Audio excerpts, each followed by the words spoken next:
Okay guys, welcome back to my YouTube channel. In this video, I'm going to discuss about the recent Atcoder beginner contest, and I'm going to discuss about problem D.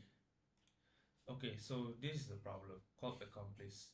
So there's a murder occurred at a certain mansion. There are n suspects, and then person I entered the mansion at SI, left at time TI, and then did not enter or leave at any other times.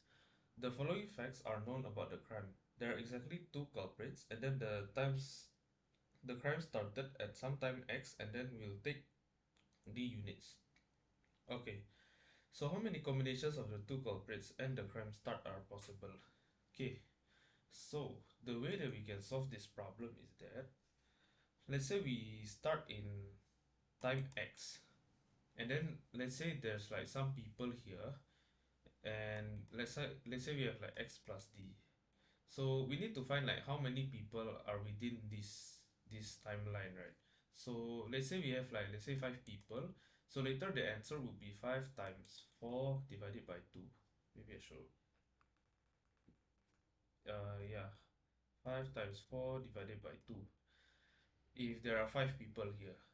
Okay, but how do we actually keep track of how many people there are? So it's actually harder for you to, let's say we have like S. Okay, sorry. Yeah, and then actually, yeah. And then we have like S, and then later we do like the normal prefix sum trick. So it's like S and then like T minus 1, something like this. Sorry, T plus 1. So this one is like plus plus. So this one is like minus minus. So if you guys don't know, there's like a trick where we can find like how many people are within this range by using like prefix L plus plus and then prefix r plus 1 minus minus. So in a sense that if it's inclusive of L, right, then we just add, because we want to like exclude later r plus 1, then we mark it as minus minus. I will show you the code later on for more details. Okay, so to keep track of that, we can use this. However, keeping track like this is very hard. So, in a sense that we shouldn't keep track of how many. Sorry, we shouldn't keep track of the ending time of each person. But in a sense, we should like keep track of whether this person can, let's say, like contribute to the crime or not. So let's say if a person start at S and then ends at T, so we need to check first whether S plus D is less than equal to T, just to be safe. Okay, if this fulfills, then of course there's like a certain range of time where the crime can start.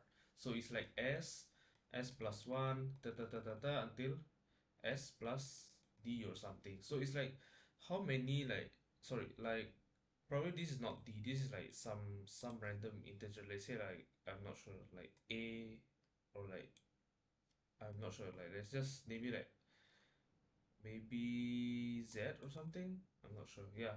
So there's like a time where the crime can start. So instead of like keeping track of the person's ending time, we should just keep track of which time is the last time that this person can contribute to the answer.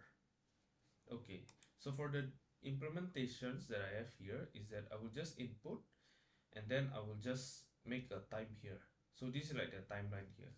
So L plus plus R minus D plus 1 minus minus. So in a sense, like this is like the latest time where the crime can be started by this person. Okay, so this is the prefix sum trick of whether of like how many person is in this range. So basically we have marked this, and then we just do the normal prefix sum, and then later we mark the answer here by making the normal formula, which is like a minus 1 divided by 2. So like we can, like, let's say we have n, it's like the normal formula of n choose 2, and then we just print answer. Okay, so hopefully you like this video. I think it's a pretty interesting problem because the technique that's used is quite interesting and quite educational also.